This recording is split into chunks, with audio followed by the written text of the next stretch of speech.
کبھی عرش پر کبھی فرش پر، کبھی ان کے در کبھی در بدر، غم عاشقی تیرا شکریہ میں کہاں کہاں سے گزر گیا، کبھی راستوں میں تنہا کبھی ہوں ورود صحرا، میں جنوں کا ہم سفر ہوں میرا کوئی گھر نہیں ہے۔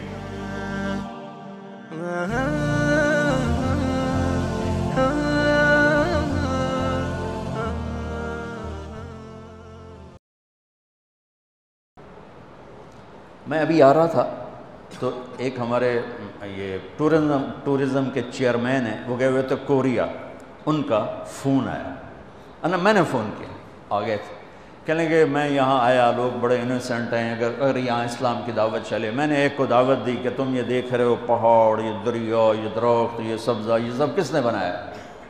کہنے لگا کس نے بنایا؟ میں نے کہا یہ گاڈ نے بنایا۔ کہنے لگا تو گاڈ کو کس نے بنایا؟ تو کہا پھر مجھے اس کا جواب نہیں آیا، تو مجھے آپ کا خیال آیا، آپ ہوتے تو کوئی اس کا کوئی جواب ہوتا۔ میں نے کہا اس کا جواب تو گاڈ کے اندر موجود ہے۔ لفظ گاڈ اس ہستی پر بولا جاتا ہے جسے کسی نے نہ بنایا۔ لفظ کی وجہ یہ ہے، لفظ کے اندر یہ معنی ہے کہ وہ ہستی، وہ ذات جسے کسی نے نہ بنایا ہو، اسے گاڈ کہتے ہیں انگلش میں، اسے اللہ کہتے ہیں عربی میں، اسے خدا کہتے ہیں فارسی میں، اسے یزداں کہتے ہیں فارسی میں، اسے بھگوان کہتے ہیں ہندی میں۔ جسے کسی نے نہ بنایا ہو وہ اللہ ہے۔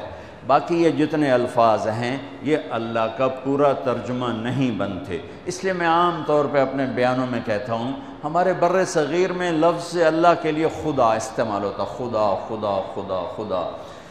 میں یہ کہا کرتا ہوں کہ اللہ کا ترجمہ صرف اللہ سے ہوتا ہے، لہٰذا خدا کی بجائے اللہ کہا کرو، اللہ کہا کرو، کہو اللہ۔ آسمان تک نور پھیل گیا ہے، آسمان نہیں عرشوں تک نور پھیل گیا ہے۔ وہ ذات جسے کسی نے نہ بنایا ہو اس کا نام ہے اللہ، جس نے سب کچھ بنایا اس کا نام ہے اللہ، جس نے کسی چیز کو اٹھایا، جس نے کسی چیز کو بچھایا، کسی کو بہایا، کسی کو گاڑ دیا، کسی کو اڑا دیا، کسی کو دبا دیا، کسی کو مار دیا، کسی کو پرواز دے دی، کسی کو پستی دے دی، کسی کو بلندی دے دی، اس کا نام ہے اللہ۔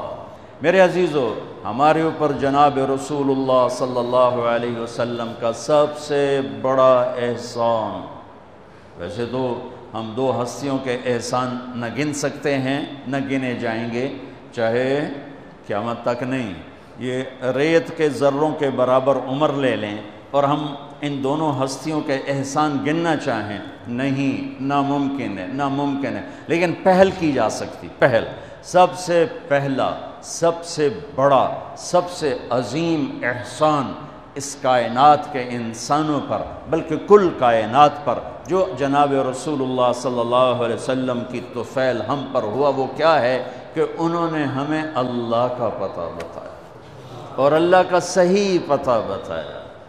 کیونکہ ہر مذہب وحدانیت کی دعوت دیتا ہے، جب اس میں بگاڑ پیدا ہوتا ہے تو نظریات بدل جاتے ہیں۔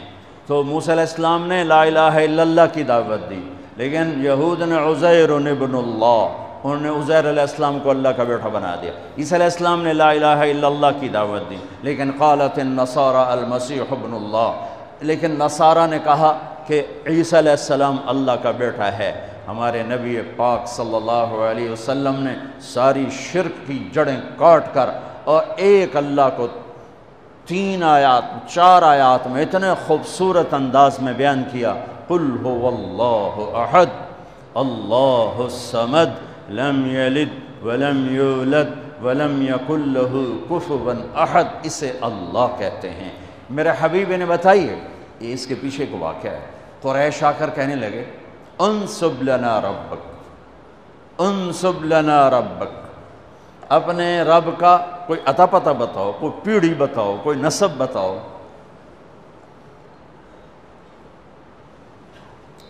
تو ہمارے نبی کے فرمانے سے پہلے جبریل اترا، یا رسول اللہ، اللہ تعالیٰ فرما رہے ہیں کہ یہ آپ کے رب کی پہچان ہے، یہ آپ کے رب کا تعارف ہے، کیا ہے؟ قل هو اللہ احد، انہیں بتاؤ وہ اللہ ہے۔